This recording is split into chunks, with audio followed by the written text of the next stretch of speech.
নমস্কার বন্ধুরা, আপনাদের সকলকে জানাই অন্ধকারের আওয়াজ চ্যানেলে স্বাগত। আমাদের আজকের নিবেদন তারানাথ তান্ত্রিক ও অভিশপ্ত পুঁথি। কার্তিক মাস, দুর্গাপুজো, লক্ষ্মী পুজো সব শেষ হয়ে গেছে। তবুও আকাশে বাতাসে সর্বত্র একটা পুজো পুজো আমেজ থেকেই গেছে। এই রকম সময় সত্যি বলতে কি কাজকর্ম করতে বিশেষ ইচ্ছে করে না, কিন্তু কাজ করব না বললেই তো আর হলো না। প্রত্যেকেরই অফিস রয়েছে, সেখানে না গেলেই নয়।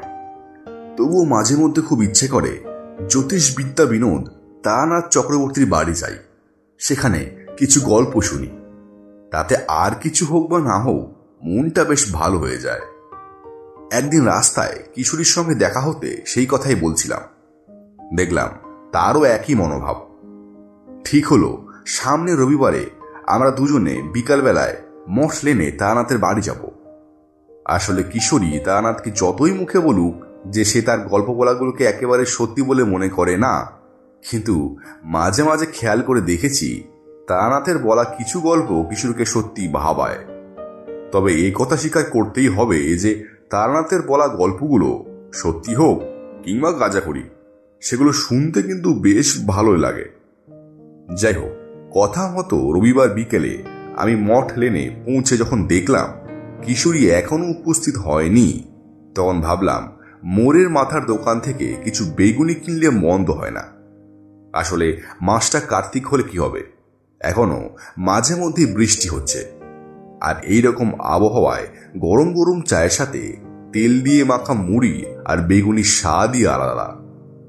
দোকান থেকে সবেমাত্র বেগুনি কিনে টাকা দিয়েছি, এমন সময় পিছন দিক থেকে একটা গলা শুনতে পেলাম।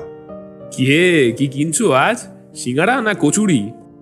এই গলার স্বরের মালিক যে কিশোরী তার বুঝতে বাকি রইল না। টাকাটা মিটিয়ে পিছনে ফিরে বললাম, ও দুটোর মধ্যে কোনোটাই নয়, আজকে আমি অন্য জিনিস কিনেছি। কিশোরী এতটুকু না চিন্তা করে বলল, তাহলে আর কি, তাহলে নিশ্চয়ই বেগুনি কিনেছো। কিশোরী এত সহজে আমি কি কিনেছি সেটা অনুমান করে ফেলায় আমি বেশ অবাকই হলাম। বললাম, কি ব্যাপার বলো তো কিশোরী, এত সহজে ধরে ফেললে আমি কি কিনেছি? তারানাথের হাওয়া গায়ে লেগে তুমিও কি আজকাল জ্যোতিষ চর্চা শুরু করলে নাকি?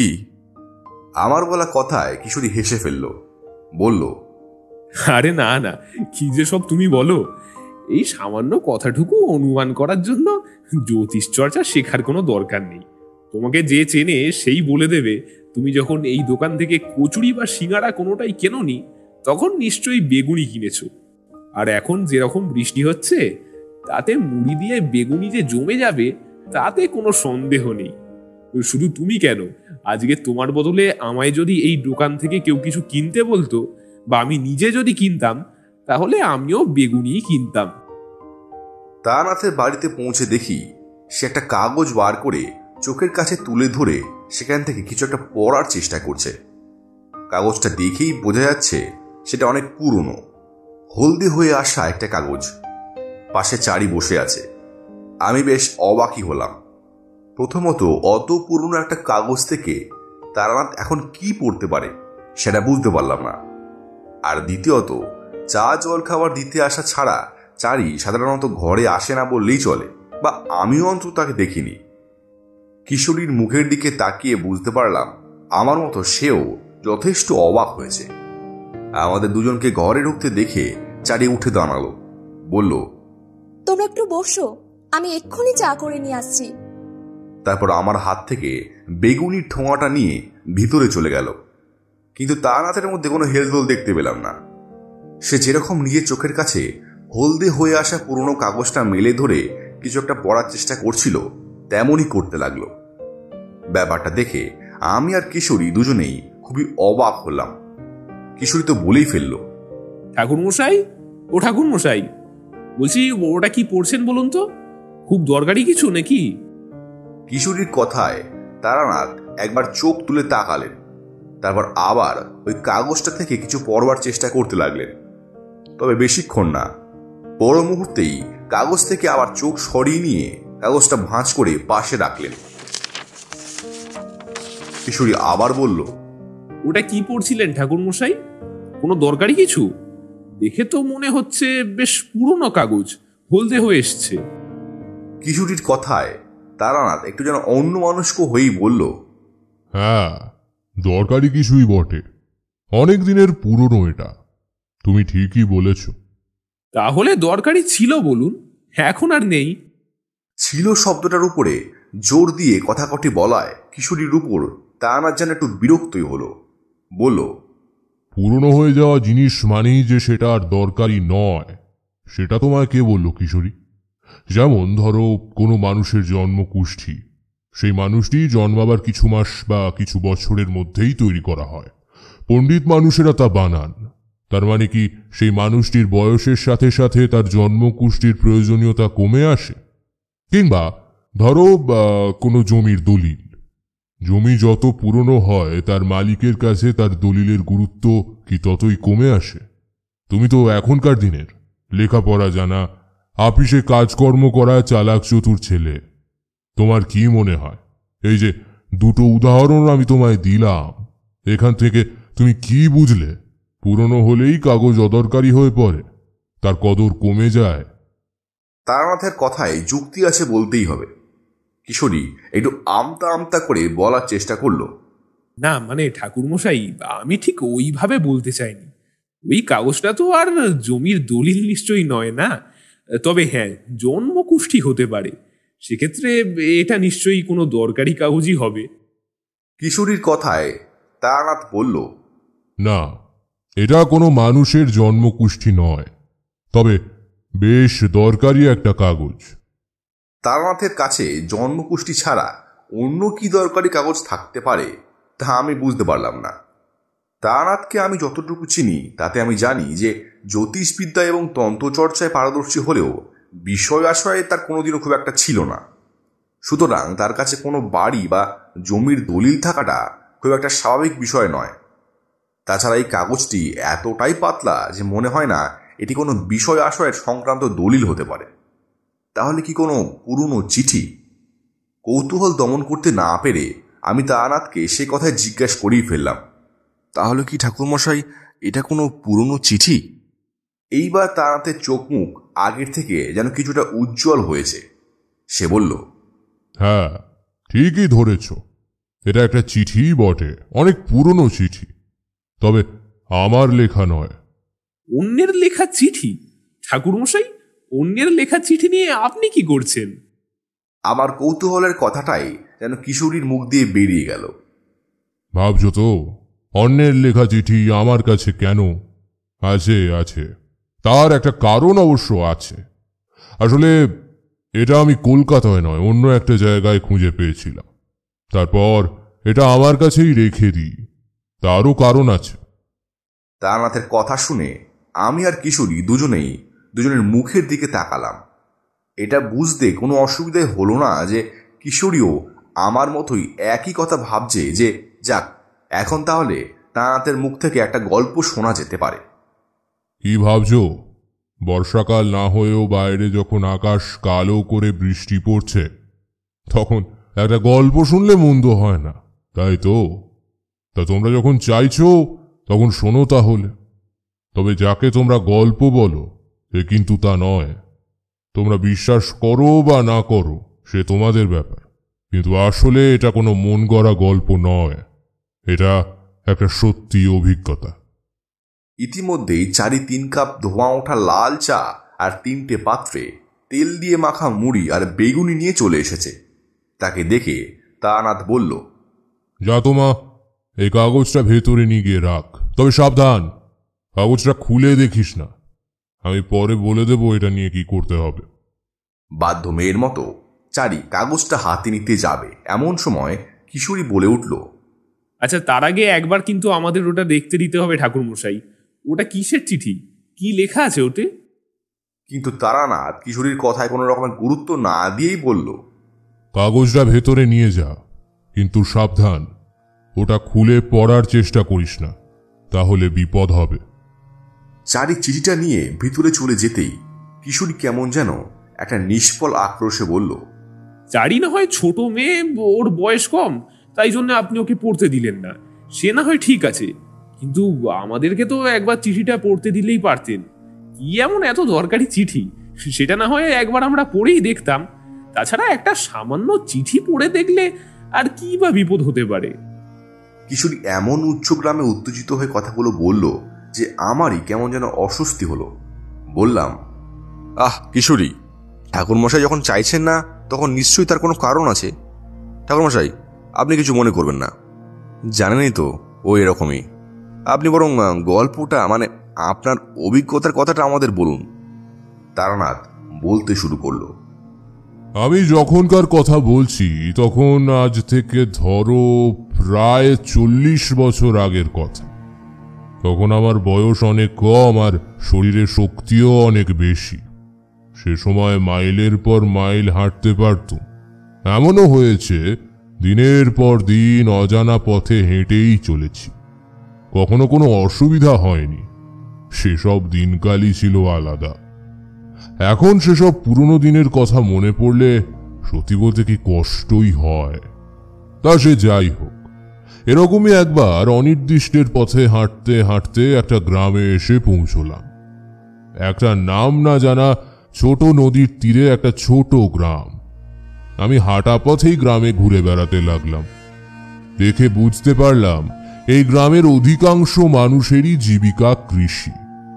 যেদিকে তাকাই সেদিকেই শস্য ভরা মাঠ চোখে পড়ল। অনেক ধান জমি দেখতে পেলাম।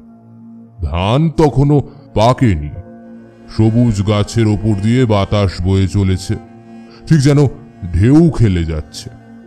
আমার দেখতে খুব ভালো লাগছিল। নিচে সবুজ ধান খেয়ে তার ওপরে নীল আকাশ, সব মিলিয়ে খুব ভালো লাগছিল আমার। মনে হচ্ছিল যেন পৃথিবীর বাইরে সত্যিকারের স্বর্গে পৌঁছে গেছি।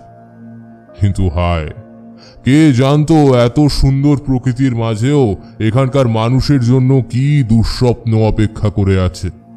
তবে সেসব তো পরের কথা। গ্রামের মধ্যে ঘুরতে ঘুরতেই আমি সেখানকার মন্দিরে এসে পৌঁছলাম। সেখানে দেখি কয়েকজন সাধু বসে আছে। আমিও সেদিকে এগিয়ে গেলাম। আমাকে আসতে দেখে একজন সাধু বললেন, কি বেটা, সাধু সঙ্গ করার খুব ইচ্ছে তাই না? হবে হবে, সব হবে। তবে তার আগে তোকে এই গ্রামেই যে কিছু কাজ করতে হবে। আমার তখন সত্যি সাধু সঙ্গ করতে খুব ইচ্ছে করত। বললাম, আগে সাধু সঙ্গ করার বড়ই ইচ্ছা, সত্যি বলছি। আপনাদের সঙ্গ যদি পেতে পারি তবে মনের ইচ্ছা খানিক পূর্ণ হয়। আমাদের সঙ্গ তুই পাবি, তবে তাতে তোর মনের ইচ্ছে পূর্ণ হবে না। এই গ্রামে তোর কিছু কাজ আছে। আমি অবাক হয়ে বললাম, এই গ্রাম আমার অচেনা। এখানে আমি আগে কখনো আসিনি। এখানকার কোনো মানুষকেও চিনি না। তাহলে কিভাবে এখানে আমার কোনো কাজ থাকতে পারে বাবা? তাছাড়া আপনারা যখন এখানে আছেন তখন আপনারাও তো সেই কাজ করতে পারেন। না রে বেটা, আমরা সে কাজ করতে পারবো না। সকলের দ্বারা সকল কাজ হয় না। জগতে প্রত্যেক মানুষের জন্য নির্দিষ্ট কিছু কাজ আছে, যার কাজ তাকেই করতে হয়। অন্য মানুষ তা করতে পারে না রে। সবই তার পূর্ব নির্দিষ্ট করা। নতুন এসেছিস, থাক দুদিন সাধু সঙ্গ কর। তোর মনের স্বাদ কিছুটা মিটুক না হয়, তারপর তোর কাজ তোকেই করতে হবে। কিন্তু কি কাজ বাবা? সে তুই সময় এলে নিজে থেকেই জানতে পারবি। সবকিছুরই নির্দিষ্ট সময় আছে।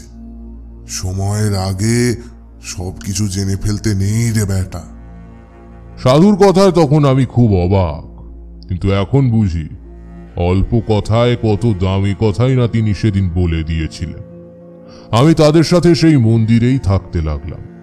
সেখানে থাকা বা খাওয়ার কোনো অসুবিধা ছিল না। মন্দিরের ভেতরেই কতগুলো কুটির মতো ছিল। সাধু সন্ন্যাসীদের জন্য ভালোই ব্যবস্থা। জানতে পারলাম এখানে সাধু সন্ন্যাসীদের যাতায়াত লেগেই থাকে। তাদের জন্যই এই মন্দিরের ভেতর এই কুটিরগুলি গ্রামবাসীরা বানিয়ে দিয়েছে। এখানে খাওয়ারও কোনো অসুবিধা নেই। মন্দিরেই দুবেলা ভোগ হয়। সেই ভোগই কুটিরে অবস্থানরত সাধু সন্ন্যাসীদের দেওয়া হয়। মন্দিরে সাধু সঙ্গ করে সেদিনটা ভালোই কেটে গেল। তার পরের দিন সকালবেলাটাও ভালোই কাটল। কিন্তু দুপুর হতে না হতেই একজন গ্রামবাসী মন্দিরে এসে কুটিরের বাইরে কান্না জুড়ে দিল। সে যে ঠিক কি বলতে লাগলো তা ভালোভাবে বোঝা গেল না। তার কান্না শুনে কুটিরের ভেতর থেকে কয়েকজন সাধু বেরিয়ে এলেন। তাদের দেখে লোকটা একজনের পা জড়িয়ে কাঁদতে লাগলো। সে যা বলল তা থেকে শুধু এটুকু বোঝা গেল যে কোনো একজন মেয়ে বা বউ গ্রামের ক্ষেতে কাজ করতে গিয়ে নিখোঁজ হয়েছে কাল রাতে। সারাদিন বাড়ি না ফেরায় আজ সকালে তাকে খুঁজতে যাওয়া হয়, কিন্তু তাকে তো খুঁজে পাওয়া যায়ই না। উপরন্তু আজ সকাল থেকে গ্রামের আরো একজনকে খুঁজে পাওয়া যাচ্ছে না। দুপুরবেলা জানা যায় গ্রামের আরো দুজন খেতে কাজ করতে গিয়েই আর ফিরে আসেনি। অর্থাৎ 24 ঘন্টা কাটতে না কাটতেই গ্রামের 4 জন মানুষ নিখোঁজ হয়েছে। কিন্তু তারা যে কিভাবে নিখোঁজ হলো, কোথায় বা নিখোঁজ হলো, কিছুই জানা যাচ্ছে না। শুধু এটুকু বোঝা যাচ্ছে গ্রামেরই খেতে কাজ করতে গিয়ে কোনো না কোনো ভাবে এই মানুষগুলো হারিয়ে গেছে। সব কথা শুনে সাধু বললেন, সবই তো শুনলাম, কিন্তু তুই আমাকে এই কথাগুলো বলছিস কেন? আমি ভগবানের পুজো করি, সারাদিন ভগবানকেই ডাকি। আমি এর কি উপায় করতে পারি? তুই বরং গিয়ে পুলিশকে বল, গ্রামের আর 5 জন মানুষকেও বল যারা তোকে সাহায্য করতে পারবে। আমরা সাধু সন্ন্যাসী মানুষ, আমরা এর কি উপায় করতে পারি বলতো? মানুষটাকে দেখে আমার কেমন যেন মায়া হলো। খুব অসহায় মনে হলো তাকে। যারা হারিয়ে গেছে তারা এর কে হয় তা আমি জানি না, কিন্তু তাদের কারণে এই মানুষটা যে খুবই কষ্ট পাচ্ছে সেটা বেশ ভালোই বুঝতে পারলাম। বললাম, যারা হারিয়ে গেছে তাদের মধ্যে আপনার কোনো নিকট আত্মীয় আছে কি? মানুষটা এতক্ষণ পর্যন্ত সাধুদের কাছেই নিজের কথাগুলো জানাচ্ছিল, আমাকে এসে লক্ষ্য করেনি। এবার আমার কথা শুনে সে আমার দিকে তাকালো, তারপর আস্তে আস্তে বলল, হ্যাঁ, তাদের মধ্যে আমার মেয়ে আছে। সে যে হারিয়ে গিয়েছিল তা আমি আগে জানতে পারিনি, জেনেছি অনেক পরে। তার শ্বশুর বাড়ি থেকে একটু আগেই জানিয়েছে আমায়। আগে জানলে আগে ছুটে আসতাম, আগেই সাধু বাবাদের পায়ে পড়ে যেতাম আমি। তারপর আমার দিক থেকে মুখ ফিরিয়ে সে আবার সাধুদের কাছেই অনুনয় বিনয় করতে লাগলো। সে যেভাবে সাধুদের সাথে কথা বলতে লাগলো তাতে এটা বুঝতে আমার কোনো অসুবিধাই হলো না যে আমাকে সে ধর্তব্যের মধ্যেই ফেলেনি। অবশ্য সেটাই স্বাভাবিক। আগের দিন যে সাধুর সঙ্গে কথা হয়েছিল তিনি আমায় বলেছিলেন এই গ্রামে আমার কিছু কাজ আছে। আজ এই মানুষটা এখানে আসার পর আমি যেন বুঝতে পারলাম আমার ঠিক কি কাজ আছে এই গ্রামে। আমার মনে হতে লাগলো এখানে উপস্থিত সাধু যতই বলুন না কেন যে হারিয়ে যাওয়া মানুষগুলোর খোঁজ করার জন্য পুলিশের কাছে যেতে বা এই গ্রামেরই অন্যান্য মানুষের কাছে যেতে যারা সাহায্য করতে পারে, আসলে এই হারিয়ে যাওয়ার পেছনে কোনো অলৌকিক কারণ রয়েছে। আর তাই পুলিশ বা এই গ্রামের অন্য কোনো ক্ষমতাশালী ব্যক্তি নয়, বরং আমি হয়তো এই মানুষগুলোকে সাহায্য করতে পারবো। বললাম, কোন জায়গা থেকে তারা হারিয়ে গেছেন? মানে তা কি আপনি জানেন? আমাকে কি সেখানে নিয়ে যেতে পারবেন? আমি হয়তো কোনোভাবে আপনাদের সাহায্য করতে পারি। তখন আমার বয়স কম ছিল, হয়তো সেই কারণেই গ্রামের সেই মানুষটা আমার কথাকে খুব একটা গুরুত্ব দেওয়ার প্রয়োজন মনে করল না। তখন আগের দিনের সেই সাধুটা আবার বললেন, যা বেটা, ওকে নিয়ে যা। আমরা নয় রে, ওই হলো সঠিক মানুষ। ওই বলতে পারবে কোথায় তারা হারিয়ে গেল আর কি করেই বা তারা হারিয়ে গেল। পারলে ওই পারবে তাদের ফিরিয়ে আনতে। যা বেটা যা, ওকে তোর সঙ্গে নিয়ে যা। সাধুর কথা শুনে লোকটা বোধহয় কিছুটা আশ্বস্ত হলো। আমার প্রতিও হয়তো তার কিছুটা আস্থা জন্মালো। আমাকে নিয়ে এসে তাদের গ্রামের অন্যান্য মানুষ যেখানে জড়ো হয়েছিল সেখানে গেল। গ্রামের প্রায় মাঝখানে একটা বড় বট গাছ, দেখেই বোঝা যাচ্ছে গাছটা অনেক বছরের পুরনো। সেই বট গাছটা থেকে অনেক ঝুড়ি বেরিয়ে মাটিতে এসে মিশেছে। গাছটার সামনে সিমেন্টের একটা বেদি রয়েছে। দেখলাম সেখানে বয়স্ক কিছু ব্যক্তি বসে রয়েছেন। মনে হলো তারা বোধহয় গ্রামের মোড়ল জাতীয় কেউ হবেন। আমাকে সেখানে নিয়ে যাওয়ার পর তাদের মধ্যে থেকেই কেউ কেউ বলে উঠলেন, গদাধর, এ কাকে নিয়ে এলে? এ তো দেখছি কম বয়সী একটা ছেলে। এ কি করবে? এ কি জানে? একে তো কখনো দেখিনি। কে? গ্রামে তো নতুন বলেই মনে হচ্ছে। তোমাকে যে বললাম মন্দিরে যাও, সেখানে সাধুদের সব কথা খুলে বলো, তাদেরকে সঙ্গে করে নিয়ে এসো, এ তুমি কাকে ধরে নিয়ে আসলে? প্রশ্নের উত্তরে প্রথমটায় আমাকে যে ব্যক্তিটি এখানে নিয়ে এসেছিল, অর্থাৎ গদাধর, সে কোনো কথা বলতে পারল না। তারপর মন্দিরে যা যা কথা হয়েছে সে সবই সে সেখানে উপস্থিত মানুষদের বলল। সে জানালো সাধুদের সঙ্গে কথা বলার পরেই সাধুরাই ওকে বলেছেন আমাকে এখানে নিয়ে আসতে। ওরাই ওকে বলেছেন পারলে নাকি আমি পারব। গদাধরের কথা শুনে গ্রামের মোড়ল জাতীয় সেই ব্যক্তিরা নিজেদের মধ্যে কিছুক্ষণ আলোচনা করলেন। তারপর তাদের মধ্যে থেকেই আগের জন আমাকে বললেন, তা তুমি কে? তুমি কি জানো কাল রাত থেকে গ্রামে কি কি ঘটেছে? তুমি কি এর আগে কোথাও কোনো অলৌকিক ঘটনার সম্মুখীন হয়েছ? আমি সংক্ষেপে আমার পরিচয় দিলাম ওদের। তবুও ওরা ঠিক আমাকে বিশ্বাস করতে পারছিলেন না। ওদিকে এখানে এই বটগাছের তলায় আসার পর মধুসুন্দরী দেবীর কৃপায় আমি বেশ কিছু কথা জানতে পেরেছি। এই গ্রামের কিছু মানুষের, বিশেষত মহিলাদের বিপদ যে আসন্ন তা জানতে পেরেছি। একটা পুরনো বিস্তৃত প্রায় চিঠির কথাও জানতে পেরেছি। আমার বুঝতে কোনো অসুবিধা হয়নি যে আজ রাতের মধ্যেই যদি কিছু একটা করা না হয়, তাহলে এই গ্রামের মানুষদের জন্য আরো বড় বিপদ এবং দুঃসংবাদ অপেক্ষা করে রয়েছে। তখনই ঠিক করে নিলুম আমাকে যেমন করেই হোক এই গ্রামের মানুষদের সাহায্য করতেই হবে। কিন্তু তার জন্য আগে এই মোড়লদের আস্থা অর্জন করতে হবে আমাকে, নাহলে এরা আমাকে কোনো কিছুই করতে দেবে না, কোনোভাবেই সাহায্য করবে না। আর গ্রামের মানুষদেরই সাহায্য যদি না পাই, তাহলে আমি গ্রামকে এই আসন্ন বিপদ থেকে বাঁচাবো কি করে? তাই এখানকার মানুষদের আস্থা অর্জন করার জন্য আমাকে কিছু কথা বলতেই হলো। আপনাদের এই গ্রামের সব থেকে পুরনো যে মন্দির আছে, সেই মন্দিরে অনেক পুরনো একটা চিঠি লোকানো আছে। সেই চিঠির অনুসন্ধান সকলে জানে না, কিন্তু আমার বিশ্বাস আপনারা যারা এখানে উপস্থিত আছেন তাদের মধ্যে কেউ না কেউ তো অবশ্যই সেই চিঠির ব্যাপারে অবগত আছেন। যারা সেই চিঠি পড়েছেন তারা নিশ্চয়ই বলতে পারবেন সেখানে ঠিক কি লেখা ছিল। আমার মনে হয় সেই চিঠি থেকেই হয়তো জানা যেতে পারে এই গ্রামের ওই মহিলারা কি করে হারিয়ে গেলেন। আমার কথা শুনে গ্রামের বয়স্ক মানুষেরা পরস্পরের প্রতি তাকাতে লাগলেন। তারা যেন বিশ্বাসই করতে পারছিলেন না যে তাদের গ্রামের এত গোপন একটি সংবাদ আমি জানতে পেরে যাব। তখন তাদের মধ্যে থেকেই সেই লোকটি গদাধরকে জিজ্ঞাসা করলেন, গদাধর, তুমি কি একে আমাদের গ্রামের সেই গুপ্ত চিঠির কথা কিছু বলেছ? আমার কথায় খুবই অবাক হয়ে গদাধর এতক্ষণ একবার আমার মুখের দিকে আর একবার বটগাছের তলার বেদিতে বসা মানুষগুলোর মুখের দিকে তাকাচ্ছিল। এখন সেই বয়স্ক ব্যক্তির প্রশ্নের উত্তরে সে বলল, আমি তো নিজেই জানতাম না এরকম কোনো চিঠির অস্তিত্বের কথা। আমি তো ভাবছিলাম উনি সব বানিয়ে বলছেন।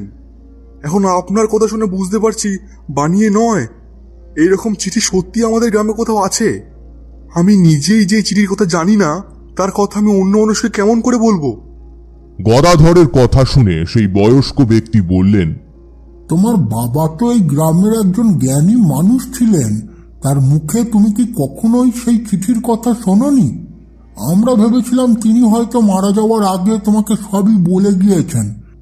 ঠিক আছে, তুমি যখন বলছো জানো না, আর অন্য কেউ যখন একে সেই চিঠির কথা বলেনি, তখন আমরা না হয় ধরেই নিলাম এই মানুষটির সত্যিই কোনো অলৌকিক ক্ষমতা আছে।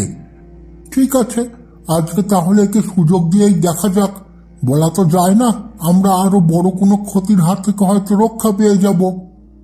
তারপর তারা নিজেদের মধ্যে কিছু আলোচনা করে আমার উদ্দেশ্যে বললেন, তুমি এসো তারানাথ, আমাদের সঙ্গে এসো, আমরা সেই চিঠি তোমাকে দেখাবো। ওদের সঙ্গে গ্রামের সব থেকে পুরনো মন্দিরে গিয়ে আমি একটা হলদে হয়ে আসা কাগজ দেখলাম।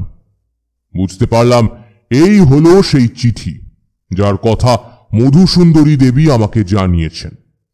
চিঠিটি সাধারণ চিঠির মতো নয়, যে চিঠিতে লেখা অক্ষর কোনো মানুষের বা কোনো প্রাণীর ক্ষতি করতে পারে তা কখনো কোনো সাধারণ চিঠি হতে পারে না। আর 5টা সাধারণ চিঠি যেভাবে রাখা হয়, এই চিঠিটি সঙ্গত কারণেই সেইভাবে রাখা ছিল না। আর 5টা সাধারণ চিঠি যেভাবে পড়া হয়, এই চিঠিটা সেভাবে পড়াও যায় না। এই চিঠিতে যা লেখা আছে তা সাধারণ মানুষের একটা নির্দিষ্ট সময়ের আগে জানারও কথা নয়। যাই হোক, একটা নির্দিষ্ট পদ্ধতি মেনে মহাকালকে মনে মনে স্মরণ করে আমি চিঠিটা পড়ে দেখলাম। আমার সঙ্গে আরো যে 3 জন বয়স্ক ব্যক্তি উপস্থিত ছিলেন, আমি তাদের জিজ্ঞাসা করলাম তাদের মধ্যে কেউ ওই চিঠি পড়ে দেখেছেন কিনা। তারা সকলেই আমাকে জানালেন যে হ্যাঁ, তারা ওই চিঠিটা পড়ে দেখেছেন। তারা বিপদের কথাটাও জানতেন, কিন্তু বুঝতে পারেননি হঠাৎ করে কালকেই এই গ্রামে সেই বিপদ এসে উপস্থিত হবে। তারা এও বললেন বিপদের কথা জানলেও বিপদের স্বরূপ তারা আগে থেকে আঁচ করতে পারেননি। চিঠি দেখার আগে পর্যন্ত আমিও যে খুব বেশি কিছু বুঝতে পেরেছিলাম এমনটা নয়, তবে সেটা দেখার পর একটা কথাই আমার বারবার মনে হতে লাগলো, যে ক্ষেতে 4 জন মানুষ নিখোঁজ হয়েছেন, সেই ক্ষেতে যতক্ষণ না পর্যন্ত আমি যেতে পারছি ততক্ষণ পর্যন্ত বিশেষ কিছু আমি বুঝতে পারবো না। সেই মতো সেই ক্ষেতের দিকে আমরা চললাম। আমরা 4 জন, সেই 3 জন বয়স্ক মানুষ আর আমি। সেখানে যাওয়ার আগে বারবার সকলকে বলে দিলুম আমরা যতক্ষণ পর্যন্ত সেখান থেকে ফিরে না আসছি ততক্ষণ পর্যন্ত যেন কোনো মহিলা তাদের নিজেদের ঘরের বাইরে বের না হন। তখন কি আর জানতুম, বিপদ হওয়ার জন্য মহিলাদের ঘরের বাইরে বেরোতে হবে না, বিপদ স্বয়ং তাদের ঘরের মধ্যে এসে ঢুকে গেছে। সেই ক্ষেতে পৌঁছানোর একটু আগে আমি আমার নিজের আর ওই বয়স্ক 3 জন মানুষের গাত্রবন্ধন করতে ভুললাম না।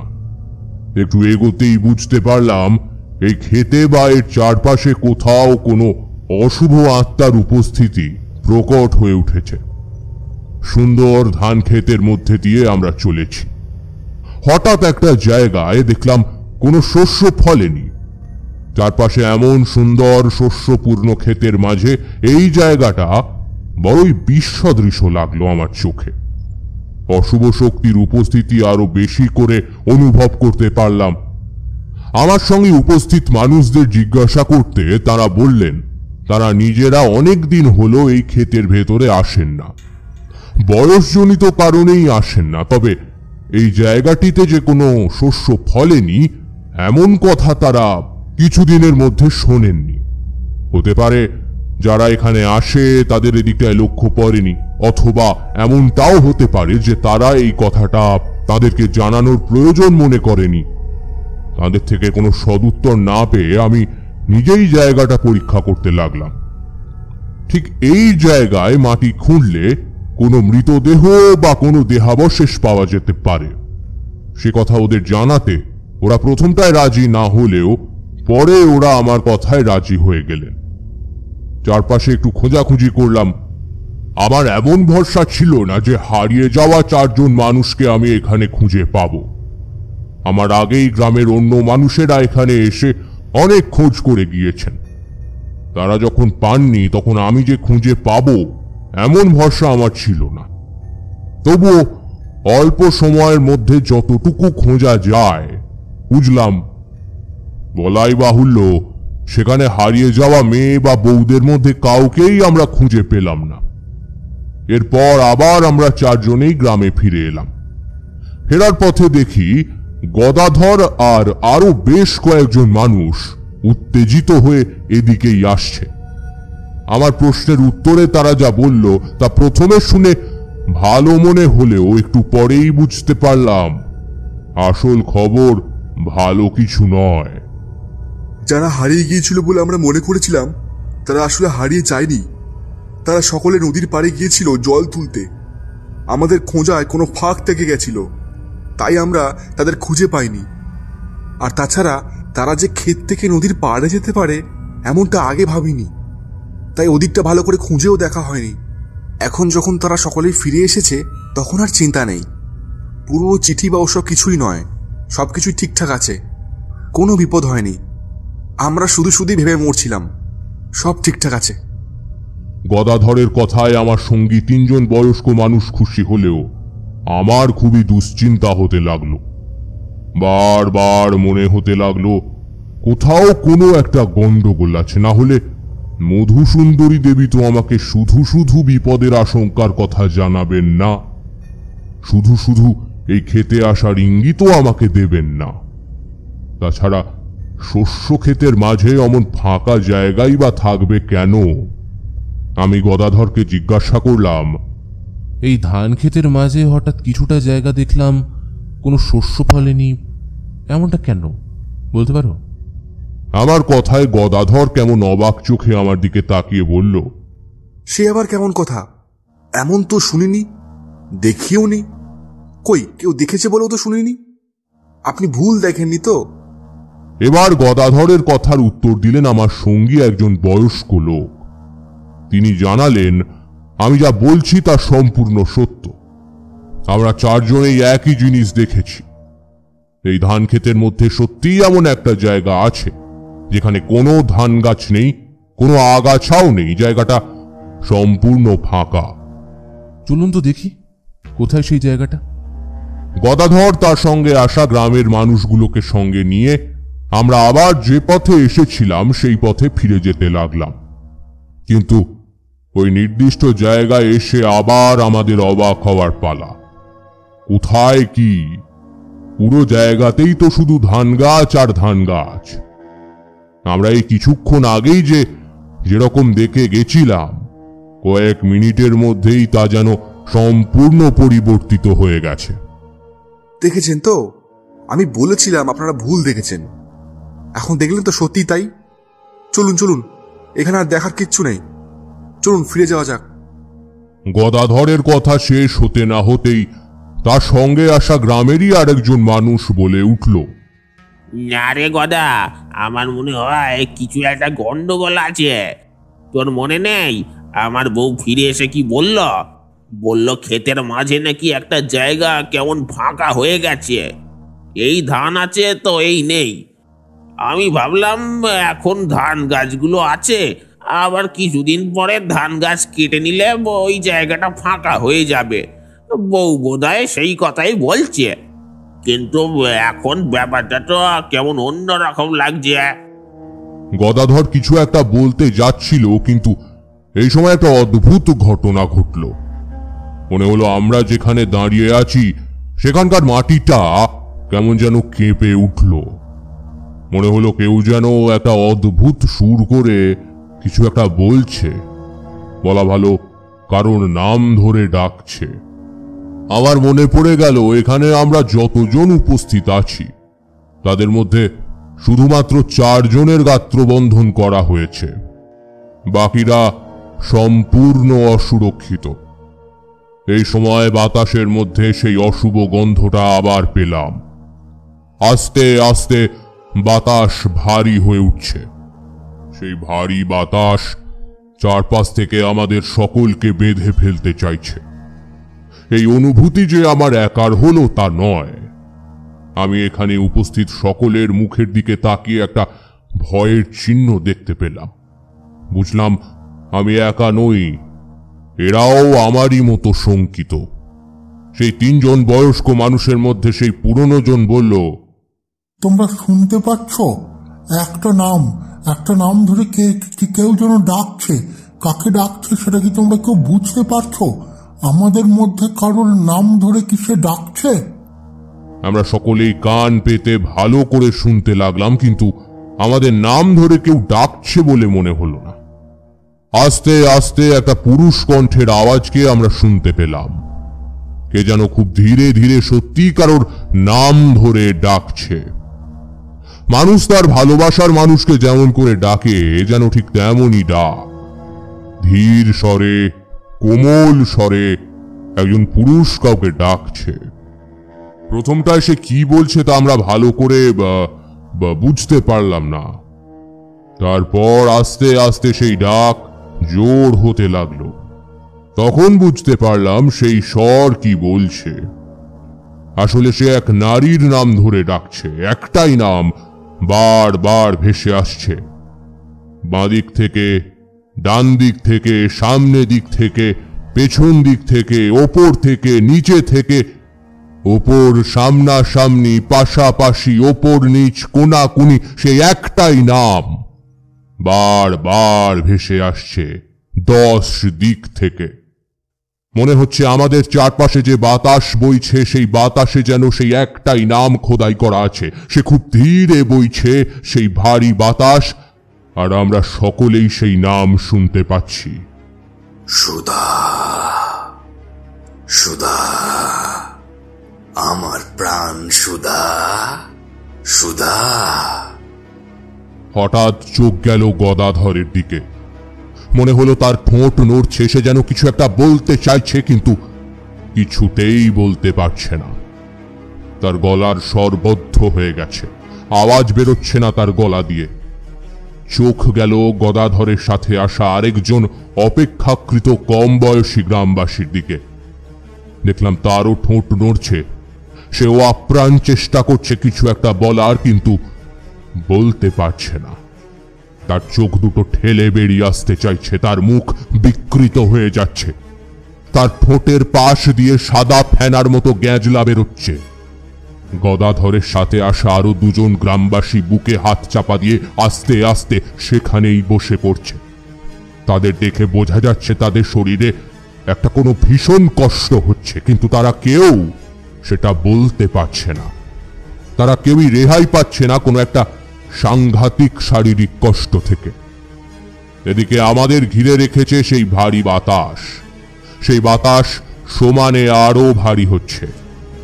এখানে উপস্থিত অশুভ শক্তি আস্তে আস্তে তার প্রভাব বিস্তার করছে।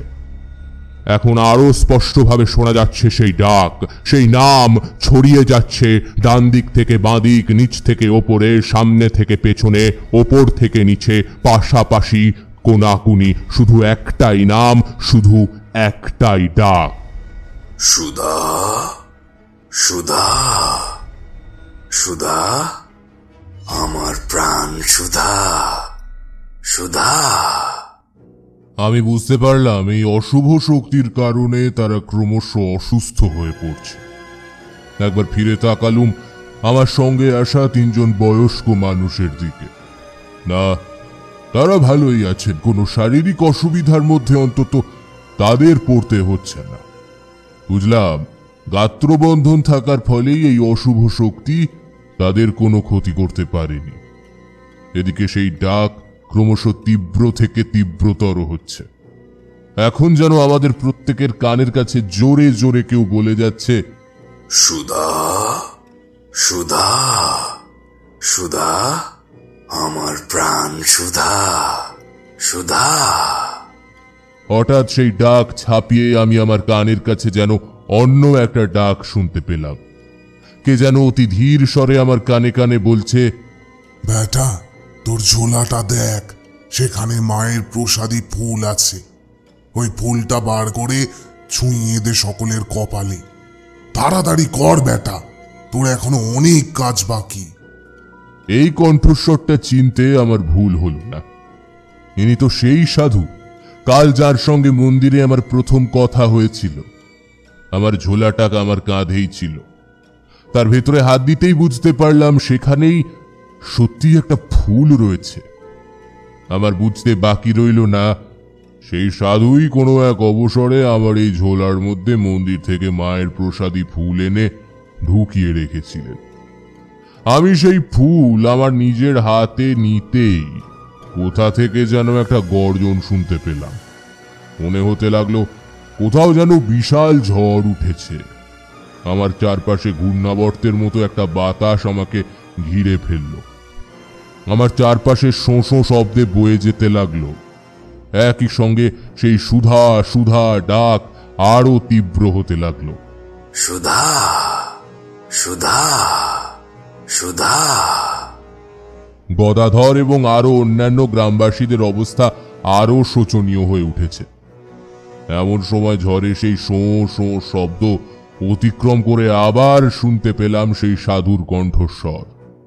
তবে এবার আর তিনি আমাকে কোনো কথা বললেন না, তার পরিবর্তে এবার আমি মন্ত্রোচ্চারণ শুনতে পেলাম। দুর্গান শিবান শান্তিকারিং ব্রহ্মাণি ব্রাহ্মণ প্রিয়ং সর্বলোক প্রাণত্তিঞ্চ প্রণমামি সদা শিবান মঙ্গলং শোভনং শুদ্ধং নিষ্কলং পরমং কলং বিশ্বেশ্বরিং বিশ্বমতাং চণ্ডিকাং প্রণমাম্যহম। দুর্গান শিবান শান্তিকারিং ব্রহ্মাণি ব্রাহ্মণ প্রিয়ং সর্বলোক প্রাণত্তিঞ্চ প্রণমামি সদা শিবান মঙ্গলং শোভনং শুদ্ধং নিষ্কলং পরমং কলং বিশ্বেশ্বরিং বিশ্বমতাং চণ্ডিকাং প্রণমাম্যহম। দুর্গান শিবান শান্তিকারিং ব্রহ্মাণি ব্রাহ্মণ প্রিয়ং সর্বলোক প্রাণত্তিঞ্চ প্রণমামি সদা শিবান মঙ্গলং শোভনং শুদ্ধং নিষ্কলং পরমং কলং বিশ্বেশ্বরিং বিশ্বমতাং চণ্ডিকাং প্রণমাম্যহম। পরপর 3 বার এই মন্ত্র উচ্চারিত হওয়ার সঙ্গে সঙ্গেই সেই ঝড় স্তিমিত হয়ে এলো, কিন্তু তার প্রকোপ কমলেও একেবারে থেমে গেল না। এতক্ষণ আমার চারপাশে সেই হঠাৎ ওঠা ঝড়ের দাপটে আমি অন্য কোনো গ্রামবাসীদের দেখতে পাচ্ছিলাম না। এখন সবাইকেই দেখতে পেলাম। গাত্রবন্ধন করে দেওয়া সেই 3 জন বয়স্ক মানুষ ছাড়া আর সকলেই খুব কষ্ট পাচ্ছে। আমি মায়ের প্রসাদী ফুল প্রথমে গদাধরের কপালে এবং সারা শরীরের স্পর্শ করালাম। তারপর একে একে সেখানে উপস্থিত সমস্ত গ্রামবাসীদের শরীরে ছুঁয়ে দিলাম।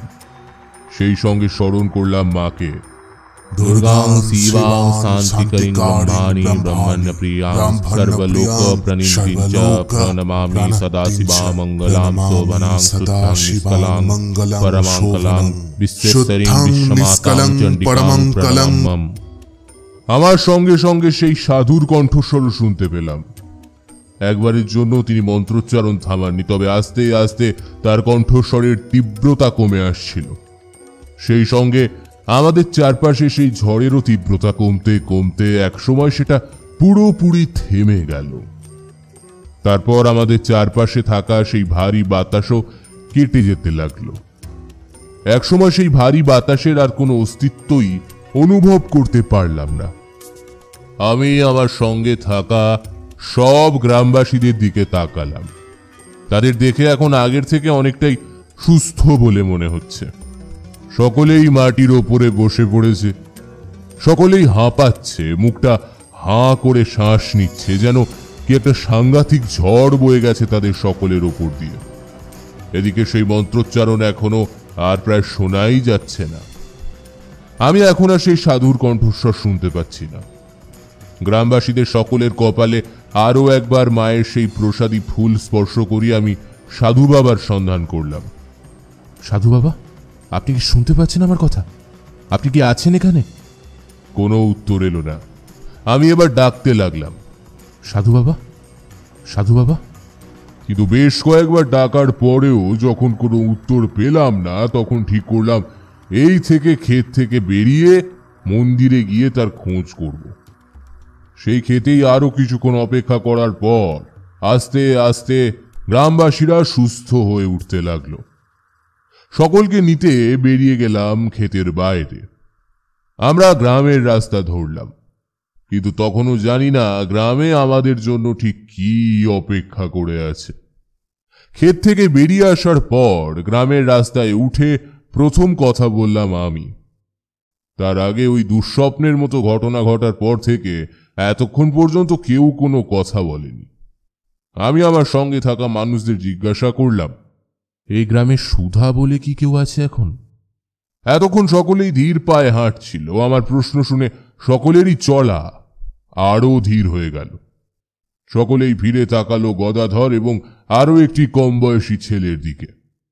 ওই 3 জন বয়স্ক মানুষের মধ্যে থেকে একজন বলে উঠলেন, হ্যাঁ আছে, গদাধরের মেয়ের নামই সুধা, আর এই যে দেখছে ছেলেটি, এর নাম নিতাই। সুধা আর নিতাইয়ের বিয়ে হয়েছে মাত্র কয়েক মাস আগে। তারপর তিনি একটু ইতস্তত করে আবার বলতে লাগলেন, তবে আজ থেকে 50 বছর আগে এই গ্রামে আরো একজন ছিল, যার নামও ছিল সুধা। আমার মনে হয় সুধা নামে যে মেয়েটিকে ডাকা হচ্ছিল সে আসলে আমাদের গদাধরের মেয়ে সুধা বা আমাদের নিতাইয়ের বউ সুধা নয়। সে আসলে সেই সুধা আজ থেকে 50 বছর আগে এই গ্রামে অত্যাচারিত হয়ে মৃত মেয়ে সুধা।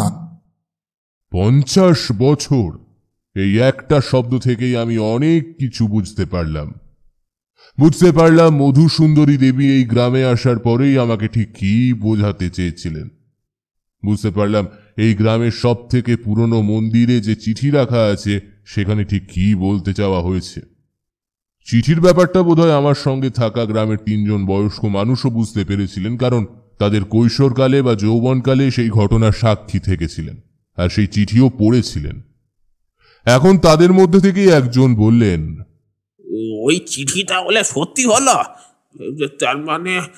তার মানে তিনি বাকি কথাটা শেষ করতে পারলেন না। আতঙ্কে তার মুখ পাণ্ডুর হয়ে গেল। চিঠিতে কি লেখা আছে আমি পুরোটাই পড়েছিলাম। বললাম, সেই ঘটনা ঘটার আগেই আমাদের সকলকে গ্রামে ফিরে যেতে হবে, দেখা করতে হবে সুধার সাথে আর আরো 3 জন হারিয়ে যাওয়া মেয়েদের সাথে। গদাধর আর নিতাই প্রায় একসঙ্গে বলল, আমার সুধার কি কোনো বিপদ আসতে চলেছে? তবে কি আমার বউয়ের কোনো বিপদ হবে? আমি তাদের আশ্বস্ত করে বললাম, যাতে সেই বিপদ না হয় সেই জন্যই আমাদের তাড়াতাড়ি গ্রামে ফিরে যেতে হবে। আমার কাছে মায়ের প্রসাদী ফুল আছে, সেই ফুল একবার যদি তাদের স্পর্শ করানো যায় তাহলে সব বিপদ কেটে যাবে। তাদের আশ্বস্ত করার জন্য কথাগুলো বললাম বটে, কিন্তু আমি নিজেই আশ্বস্ত হতে পারছিলাম না। গদাধরের বাড়ির কাছাকাছি আসতে একটা নারী কণ্ঠের চিৎকার শুনতে পেলাম।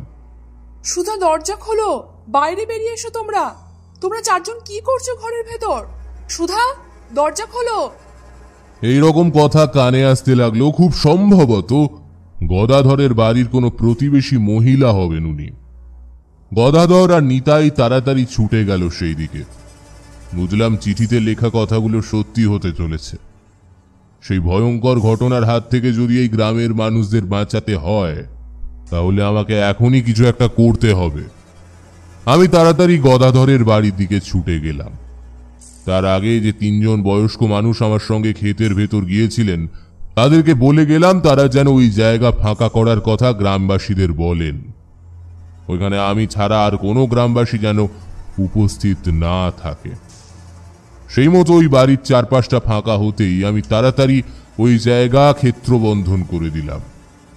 এইবার ওই বাড়ির ভেতর থেকে নারী কণ্ঠে ভয়ঙ্কর চিৎকার ভেসে আসতে লাগলো। ছেড়ে দে, ছেড়ে দে, আমাদের ছেড়ে দে, নইলে সকলে মরবি তোরা, কেউ বাঁচবি না, সবার আগে মরবে সুধা। ছেড়ে দে বলছি, এক্ষুনি ছেড়ে দে। এইরকম কথা শুনে গদাধর আর নিতাই ছুটে আসতে গেল, কিন্তু অন্যান্য গ্রামবাসীরা তাদের ধরে ফেলল। আমি মন্ত্রোচ্চারণ করতে করতে সেই সাধু বাবাকে মনে মনে স্মরণ করে প্রবেশ করলাম সেই বন্ধ ঘরের ভেতর। আমার গাত্রবন্ধন করাই ছিল, তাই ভয়ের কিছু ছিল না।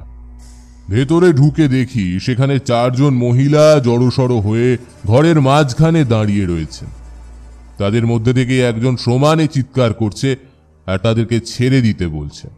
ছেড়ে দে, ছেড়ে দে, আমাদের ছেড়ে দে, নইলে সকলে মরবি তোরা। ছেড়ে দে বলছি, এক্ষুনি ছেড়ে দে। আমি মন্ত্রোচ্চারণ করতে করতে সর্বপ্রথম তার কপালের স্পর্শ করালাম মায়ের প্রসাদী ফুল। তার কপালে সেই প্রসাদী ফুল স্পর্শ করানোর সাথে সাথেই আবার সেই সাধু বাবার কণ্ঠে জোরে জোরে মন্ত্র উচ্চারণ শুনতে পেলাম। দুর্গান শিবান শান্তিকারিং ব্রহ্মাণি ব্রাহ্মণ্য প্রিয়াং সর্বলোক প্রাণত্তিঞ্চ প্রণমামি সদা শিবান মঙ্গলং শোভনং শুদ্ধং নিষ্কলং পরমং কলং বিশ্বেশ্বরিং বিশ্বমতাং চণ্ডিকাং প্রণমাম্যহম। আমি আরো একবার তার কপালে স্পর্শ করালাম মায়ের ফুল।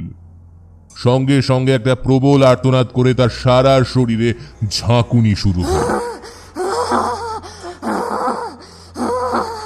তারপর একে একে আরো 3 জনের কপালে আমি প্রসাদী ফুল স্পর্শ করালাম। এইবার একটা তীব্র হাহাকারের শব্দ শোনা গেল। সেই শব্দ ধীরে ধীরে স্তিমিত হতে হতে এক সময় মিলিয়ে গেল, আর ঘরের মধ্যে সেই 4 জন মানুষ সংজ্ঞা হারিয়ে লুটিয়ে পড়ল মেঝের ওপরে। আমি বুঝতে পারলাম সেই মুহূর্তে আর কোনো বিপদের আশঙ্কা নেই। বেরিয়ে এলাম ঘরের ভেতর থেকে। বাইরে এসে গদাধরকে আর নিতাইকে বললাম তারা এবং অন্যান্য গ্রামবাসীরা এবার যেন ঘরের ভেতর প্রবেশ করতে পারে। এখন আগামী কিছু বছরের জন্য তাদের গ্রাম আবার নিরাপদ। এই ঘটনা যাতে ভবিষ্যতে আর না ঘটে, যাতে সেই চিঠিতে লেখা কথাগুলো আর কিছুতেই সত্যি না হয়ে উঠতে পারে, সেজন্য আমি আবার ওই পুরনো মন্দিরে গিয়ে চিঠিটা আমার সঙ্গে করে নিয়ে এলাম। আর ওই গ্রামের ওই 3 জন বয়স্ক মানুষকে বললাম তারা যেন ওই চিঠির কথা আর গোপন না রেখে গ্রামবাসীদের সকলকে জানিয়ে দেন। যদি তারা ওই চিঠিতে লেখা কথাগুলো অবিশ্বাস না করে আগেই গ্রামবাসীদের জানিয়ে দিতেন, তাহলে হয়তো আজকের দিন সুধা বা গ্রামের আরও 3 জন মহিলাকে দেখতে হতো না। গদাধর, নিতাই এবং গ্রামের অন্যান্য সব মানুষকে এই রকম বিপদের মধ্যে পড়তে হতো না। আমার কথা মেনে নিয়ে ওই 3 জন বয়স্ক মানুষ গ্রামের অন্যান্য মোড়ল স্থানীয় বয়স্ক মানুষদের বললেন যাতে তারা সকলে গ্রামের সকলকে চিঠিতে লেখা কথাগুলো জানিয়ে দেন। এরপর গ্রামের মানুষদের সব কথা জানানো হলে আমিও সেই চিঠি হাতে নিয়ে ফিরে এলাম গ্রামের সেই মন্দিরে, যেখানে আজ সকাল পর্যন্ত আমি ছিলাম, যেখানে আমি ওই সাধুদের দেখা পেয়েছিলাম। কিন্তু সেই মন্দিরে গিয়ে আমি আর সেই সাধুদের সাক্ষাৎ পাইনি। তখন সেই গ্রামে আর না থেকে সেই চিঠিটা সঙ্গে নিয়ে আমি অন্যত্র চলে যাই। তোমাদের নিশ্চয়ই জানতে ইচ্ছে করছে সেই চিঠিতে কি লেখা ছিল। সেই চিঠিতে তখন থেকে 50 বছর আগে ঘটে যাওয়া একটা ভয়ঙ্কর অত্যাচারের বর্ণনা লেখা ছিল, আর ছিল তার পরবর্তীতে দেওয়া একটা অভিশাপ। 50 বছর আগে সেই গ্রামেরই একটি মেয়ে যার নাম ছিল সুধা, তাকে সেই গ্রামেরই নির্জন ধান ক্ষেতের মধ্যে নিয়ে গিয়ে তার উপর অকথ্য অত্যাচার করে তাকে মেরে ভাসিয়ে দেওয়া হয় নদীর জলে। যখন এই ঘটনা ঘটে তখন তার স্বামী সেখানে ছিল না। সে কিছুদিনের জন্য কোনো কাজে গ্রামের বাইরে গিয়েছিল, কিন্তু সে ফিরে এসে যখন তার ঘরে তার স্ত্রীকে দেখতে পেল না, তখন সে গ্রামের মানুষদের জিজ্ঞাসা করে প্রকৃত সত্য জানতে পারে। আগে থেকেই তার সাথে একজন তান্ত্রিকের চেনাশোনা ছিল। এই ঘটনা জানতে পেরে রাগে দুঃখে সে তখন প্রতিকারের জন্য সেই তান্ত্রিকের কাছে যায়। তারপর কিছু তন্ত্রক্রিয়ার মাধ্যমে একটি চিঠিতে সমস্ত ঘটনা লিখে একটা অভিশাপ লিখে যায়। তারপর সেই নদীতে ঝাঁপ দিয়ে আত্মহত্যা করে। স্বামী স্ত্রী দুজনেরই অপমৃত্যু হওয়ায় তাদের কারোরই আত্মার মুক্তি হয় না। মৃত্যুর আগে তন্ত্রক্রিয়ার মাধ্যমে লেখা সেই চিঠিতে বলা ছিল, সেদিন থেকে 100 বছরের মধ্যে সুধা নামের অন্য কোনো মেয়েকে যদি ওই জায়গায় নিয়ে তারপর সরাসরি নদীতে যায়, তাহলে তার স্ত্রীর সুধার আত্মা সেই মেয়ের ওপর ভর করবে। সেই ভর হওয়া মেয়ে তখন সেই গ্রামেরই আরো কিছু মানুষকে তার দলে নিয়ে আসার চেষ্টা করবে। তারপর সুধার স্বামীর অতৃপ্ত আত্মা জাগ্রত হবে। জেগে ওঠা এই 2টি অতৃপ্ত আত্মা এরপর সারা গ্রামের সব মানুষকে একে একে নিজেদের আয়ত্তে নিয়ে আসবে, আর সেই ক্রিয়ায় সাহায্য করবে সেই চিঠির লেখাগুলো। সেই চিঠি যেখানে থাকবে তার কাছাকাছি স্থানে এই অভিশাপ কার্যকরী হবে। 90 বছরের আগে সেই চিঠিকে কোনোভাবেই নষ্ট করা যাবে না। 50 বছর আগে সুধার স্বামীর আত্মহত্যার পর তখনকার পুরোহিত সেই চিঠিটা নষ্ট না করে গ্রামের সব থেকে পুরনো মন্দিরের ভেতর একটা বিশেষ জায়গায় রেখে দেয়। গ্রামের মানুষ বা পুরোহিত সেই অভিশাপের কথা বিশ্বাস করেছিল কিনা জানা নেই, তবে পুরোপুরি অবিশ্বাসও হয়তো করতে পারেনি। তাই তারপর থেকে অনেক দিন পর্যন্ত সেই গ্রামে কোনো মেয়ে জন্মালে তার নাম সুধা রাখা হতো না। কিন্তু তারপর আস্তে আস্তে সেই ঘটনার কথা, সেই চিঠির কথা, তার অভিশাপের কথা সকলে ভুলে যায়। গদাধর যখন জন্মায় ততদিনে এই ঘটনা অতীত, তাই সেই ঘটনার কথা সে জানত না। শুধু সে নয়, নতুন প্রজন্মের কোনো ছেলে মেয়েই তাদের গ্রামের সেই কথা জানত না, তাদের জানানো হয়নি। তাই না জেনেই গদাধর তার মেয়ের নাম রাখে সুধা। আর ভাগ্যের পরিহাসে কাল সন্ধ্যার পর ধান ক্ষেতের কাজ সেরে সুধা সরাসরি নদীতে যায়। তখনই সে 50 বছর আগে দেওয়া সেই অভিশাপের কপলে পড়ে। তার সারা শরীরে ভর করে মৃত সুধার অতৃপ্ত আত্মা। নদী থেকে ফিরে সেই কারণেই সে আর তার বাবার ঘরে অথবা তার স্বামীর ঘরে যায়নি। পরের দিন সকালে সে আবার ধান খেতে যায়। সেখানে তার সংস্পর্শে আসা মহিলাদের ওপর সেই অতৃপ্ত আত্মা নিজের প্রভাব বিস্তার করে। তারপর কিছুক্ষণের জন্য তারা সকলেই নিরুদ্দেশ হয়। গ্রামের লোক ভাবে তারা হয়তো হারিয়ে গেছে, কিন্তু আসলে তা ঘটেনি। সুযোগ বুঝে তারা চারজনেই ফিরে আসে গ্রামে। তারা অপেক্ষা করতে থাকে কতক্ষণে 50 বছর আগে মৃত সুধার স্বামীর আত্মা জাগ্রত হবে। অবশেষে সেই মুহূর্ত আসে, কিন্তু সাধু বাবার দেওয়া মায়ের প্রসাদী ফুল আর সাধু বাবার মন্ত্রোচ্চারণের কারণে তাদের সব অভিশাপ ব্যর্থ হয়। প্রথমে মৃত সুধার স্বামীর আত্মা আর তারপরে মৃত সুধার আত্মা নিষ্ক্রিয় হয়ে যায়। তাদের কোনো অভিশাপ আর ফলপ্রসূ হয় না। এতটা বলে তারানাথ থামল। কিশোরী বলল, তাহলে ওই হলুদ হয়ে যাওয়া চিঠিটাই 50 বছর আগে মারা যাওয়া সুধার স্বামীর তন্ত্রক্রিয়ার মাধ্যমে লিখে যাওয়া চিঠি? উত্তরে তারানাথ গম্ভীর হয়ে বলল, 50 নয় কিশোরী, চিঠিটা 90 বছরের পুরনো। আমি তো শুরুতেই তোমাদের বললাম যে ঘটনা তোমাদের বলতে চলেছি তা 40 বছর আগে ঘটে গেছে। কিশোরী কিছুটা অবিশ্বাস আর কিছুটা উৎসাহের সঙ্গে বলল, তাহলে যখন এত বছরের পুরনো চিঠি, তখন সেটা একবার তো দেখতেই হচ্ছে ঠাকুর মশাই। তারানাথ গম্ভীর স্বরে বলল, সে চিঠি তোমরা দেখতে পাবে না, পড়তেও পারবে না। তোমরা আসার আগেই আমি চারিকে বলেছিলাম আমি যখন তাকে সেই কাগজটা ভেতরে নিয়ে যেতে বলবো, তখন যেন সেটা সে ভেতরে নিয়ে গিয়ে রান্নার কাজে লাগিয়ে দেয়। খুব সম্ভব সেই কাগজটা এতক্ষণে পুড়ে ছাই হয়ে গেছে। এরপর কিশোরী বা আমার আর কারোরই কিছু বলার ছিল না। আমরা দুজনেই তারানাথের মঠ লেনের বাড়ি থেকে বেরিয়ে চলে এলাম।